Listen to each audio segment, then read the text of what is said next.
जी अस्सलाम वालेकुम टिक टाक वाले हो ते यूट्यूब वाले भरावो क्या हाल चाल है। माशाल्लाह ठीक ठाक हो माशाल्लाह जनाब। भाई कच सियालकोटी बटेरा जोड़ा लैके आया माशाल्लाह जनाब। ते सारे वीर भरावां नूं वेलकम करने आ भांज विजन चैनल ते माशाल्लाह जनाब। चैनल के सब्सक्राइब फॉलो लाइक लाजमी करो ठीक है।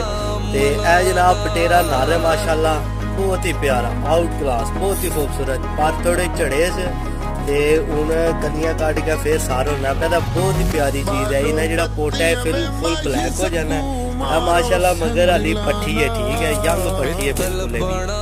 ये जनाब चेक कर लो माशाल्लाह बहुत ही प्यारिया चीज़ा। जेडे भरा नहीं समझ आए जोड़ा जनाब रबता कर लो। नंबर है साडा 0325 52 40 603। कॉल व्हाट्सएप दोवां दे रबता कर सकते हो माशाल्लाह। चीज़ा चेक करो बिल्कुल एक्टिव हेल्दी पीस है माशाल्लाह। ते ये जोड़ा है ठीक है।